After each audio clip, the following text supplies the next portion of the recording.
Bonsoir à tous, ravi de vous retrouver comme chaque soir en direct sur KTV. Nous sommes le mercredi 18 novembre et à la une de cette édition de la mangrove arrachée pour planter illégalement des bananiers. Cette scène s'est déroulée dans la nuit de dimanche à lundi dernier le long de la RN1 à Majicavo. Alors que Mayotte fait face à des grandes marées, ces nouvelles destructions affaiblissent un peu plus le littoral. Les associations écologistes tirent la sonnette d'alarme et appellent à mieux protéger ces véritables digues naturelles.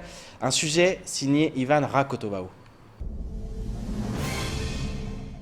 Ces images ont beaucoup fait réagir sur les réseaux sociaux. De la mangrove arrachée le long de la RN1 à Majicavo pour laisser place à des bananiers. Une scène qui scandalise ce militant écologiste.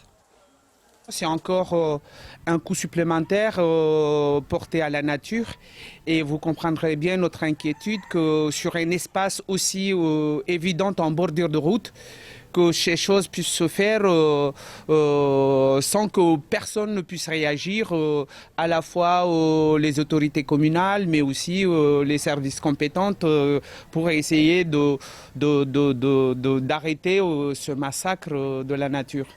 Des destructions intolérables pour Oulam Shamsidine, d'autant plus que la mangrove est vitale pour Mayotte. La mangrove, c'est une espèce qui est extrêmement intéressante puisqu'elle a des caractéristiques qui lui permettent de consommer de l'eau à travers des zones où l'eau est saumâtre et puis les consommer. Et puis vous voyez très bien que cet enchevêchement des arbres permet aussi d'amortir quand il y a des vagues qui arrivent. Il y a 18 000 ans, la mer était à 144 km d'ici. Ça voudrait dire que bientôt, toutes les villes de littoral seront menacées. Selon un état des lieux de l'Office national des forêts de 2016, la mangrove recule considérablement dans plusieurs régions de l'île sous la pression démographique et urbaine. Une situation qui inquiète ses habitants, qui s'expriment sous couvert d'anonymat. Je trouve ça très choquant qu'il y ait une partie de la population de Mayotte qui fait ça, parce que les gens qui font ça, c'est justement des gens qui ne connaissent pas ce que c'est qu'une mangrove. Le peu de connaissances que j'ai, le mangrove nous permet que notre île puisse rester longtemps, parce que si on n'a pas le mangrove, l'eau peut envahir notre île. Donc c'est le mangrove qui nous protège en quelque sorte. Mais j'espère qu'un jour, ça changera, que tout le monde voit la réalité des choses qui changent au fil du temps. C'est comme si avant, on jetait partout les trucs sans la poubelle. Maintenant, ça commence à changer petit à petit. Contactée, la préfecture nous annonce avoir déposé plainte contre X. Elle lancera en 2021 un plan de replantation forestier de 5 millions d'euros. Et un chiffre qui fait froid dans le dos pour poursuivre cette édition, les autorités ont enregistré 50% d'augmentation des violences faites aux femmes en une seule année à Mayotte. Si cela s'explique sans doute par une parole qui se libère, cela démontre, quoi qu'il en soit, un fléau qu'il convient de combattre au plus vite. Ce matin, des avocats étaient présents au lycée des Lumières de Mamoudzou Nord, l'occasion d'interpeller les adultes de demain sur ces questions de société. Écoutons plutôt la bâtonnière du barreau de Mamoudzou lors de la matinale de Kwesi. Il peut y avoir des gestes très banals, des insultes, les brimades, des petites tapes. Là, on est déjà dans la violence. Là, on est déjà dans la violence, elle est déjà inacceptable et on est en tolérance zéro. On ne peut rien accepter de cette nature. Parce qu'on est dans un rapport entre adultes, personne ne peut s'autoriser à attenter à l'intégrité corporelle, morale, physique d'un autre. Et là, on entre dans les notions d'emprise, d'appropriation. C'est ce qu'on retrouve dans les homicides, dans les féminicides. C'est-à-dire lorsqu'un homme décide de tuer de passer à l'acte. Il est déjà passé à l'acte avant, parce que déjà les violences ont démarré, mais là, quand il vient donner la mort à celle qui est sa compagne, la mère de ses enfants, c'est qu'il en est propriétaire. C'est comme ça qu'il se considère. C'est comme ça qu'il ressent la chose. Le féminicide est quelque chose qu'on ne peut pas accepter. Et on a cette situation, elle existe.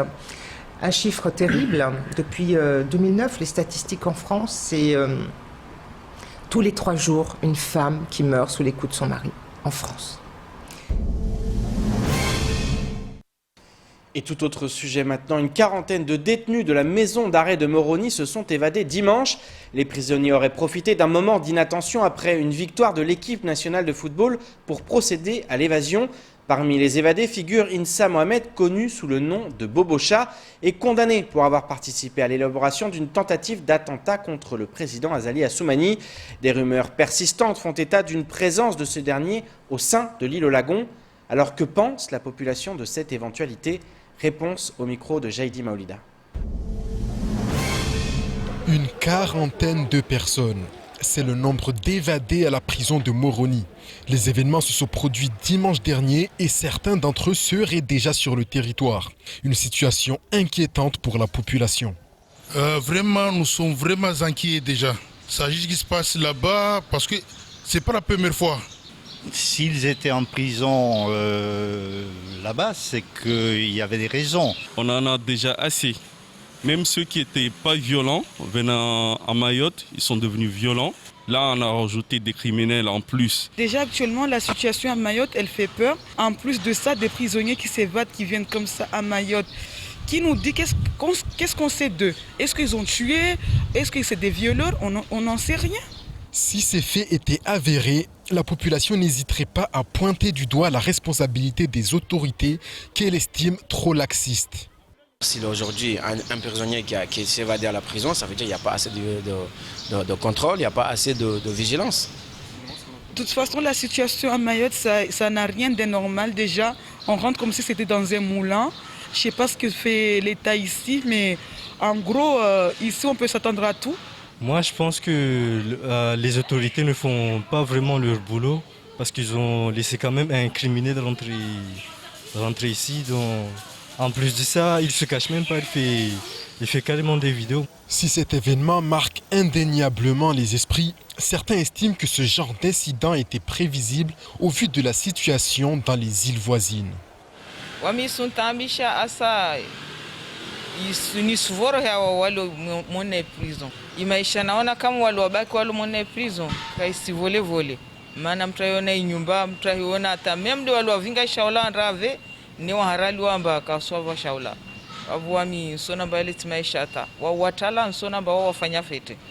Les autorités comoriennes sont toujours à la recherche des prisonniers. Pour ces derniers, la présence à Mayotte de certains détenus n'est que diversion. Même s'ils concèdent cependant que le plus souvent, les auteurs de crimes s'orientent vers Mayotte. Affaire à suivre. Et un mot de politique locale dans votre 19h. Les élections cantonales prévues en mars prochain risquent d'être reportées au mois de juin. Les différents partis politiques du pays sont d'accord car la campagne ne peut pas se dérouler dignement. Quoi qu'il en soit, à Mayotte, les candidats commencent à se dévoiler. C'est le cas du président du Modem à Mayotte qui entend devenir conseiller départemental du canton de Bouéni. Écoutons plutôt Daniel Martial-Henry au micro de Léonard Audier. C'est un canton qui regroupe 17 villages, 2 communes et une moitié de Bandélé. 17 villages, 15 000 habitants et quelque chose comme 44 hectares. Là, c'est une commune, un canton qui a beaucoup d'atouts. Sur le plan politique, il ne faut pas oublier sur le canton de Bamana, qui a été une trentaine d'années président du conseil général de l'époque, puis député de 77 à 82. C'est le canton de une personnalité d'envergure comme Douchna, qui a été aussi président du conseil général. C'est un canton où l'école a démarré très tôt par rapport à l'échelle de Mayotte. En 1958, il y avait déjà une école à Kanikeli. Et l'école de Mzoazi a été créée en 1958. Donc il y a beaucoup de cadres dans cette localité, si bien qu'aujourd'hui, la plupart des écrivains de Mayotte viennent de ce contrée. Et c'est un canton qui regorge d'atouts. D'atouts sur le plan humain, d'abord. Et je vous propose de regarder le reste de l'actualité locale avec le vote du budget Outre-mer 2021 ou encore 2 nouveaux décès liés à l'épidémie de Covid-19. Au montage, Leslie Vumenet. dimanche, une jeune tortue verte a été retrouvée morte des suites d'une collision avec un bateau. Une alerte faite au réseau d'échouage a rapidement été lancée. Une intervention a pu être réalisée pour sortir l'animal de l'eau et constater sa mort. Une hélice de bateau a perforé le dessus de la carapace, atteignant les poumons ainsi que les intestins, ce qui a entraîné son décès. Il s'agit de la 3e tortue morte par collision cette année. Les 2 premières étaient une tortue imbriquée, espèce en danger critique d'extinction, ainsi qu'une autre tortue verte. Les 3 étaient toutes des juvéniles faisant partie des espèces protégées. Si vous découvrez un animal mort ou en détresse, restez à bonne distance et contactez le REMAT par téléphone au 06 39 69 41 41 ou par mail remat976@gmail.com. Pour éviter au maximum ces collisions mortelles, les usagers de la mer doivent rester vigilants et respecter les limitations de vitesse, notamment dans le lagon, proche des habitats des tortues marines, herbiers ou récifs. Le 5 novembre dernier, après plusieurs reports, le budget Outre-mer 2021 a finalement été adopté par l'Assemblée nationale. Avec un total de 2,3 milliards d'euros pour les territoires ultramarins, le budget subit une hausse de 2,5%. Une partie sera consacrée à l'emploi et au soutien des entreprises ultramarines via les exonérations de charges sociales patronales à hauteur de 97 millions d'euros. Un amendement du gouvernement concernera les communes dotées de 30 millions d'euros sur 3 ans. Il permettra d'accompagner les communes en difficulté financière. En ce qui concerne le budget alloué à la construction et à la rénovation de logements, il passe de 215 millions d'euros l'année dernière à 225 millions cette année, concernant en particulier les établissements publics fonciers de Mayotte et de Guyane et la construction d'écoles dans ces 2 territoires. Un budget 2021 auquel s'ajouteront les 1,5 milliard du plan de relance Outre-mer et les quelques 31 missions et 9 programmes pour un montant total de 19 milliards d'euros. Du 11 au 17 novembre, 161 nouveaux cas de Covid-19 ont été enregistrés.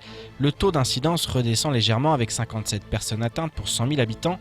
6 clusters sont toujours actifs tandis que 5 personnes sont hospitalisées dans le service de réanimation. Selon l'Agence régionale de santé, 2 nouveaux décès sont à déplorer, portant à 48 le nombre total de décès liés au coronavirus depuis le début de l'épidémie, dont 5 à La Réunion après évacuation sanitaire. Il s'agit d'une femme de 84 ans hospitalisée en médecine et d'un homme de 74 ans admis en réanimation le 6 novembre dernier. L'ARS de Mayotte rappelle la nécessité d'être encore plus prudent envers les personnes à risque. Même en l'absence de symptômes, leur protection dépend de notre comportement vis-à-vis d'eux.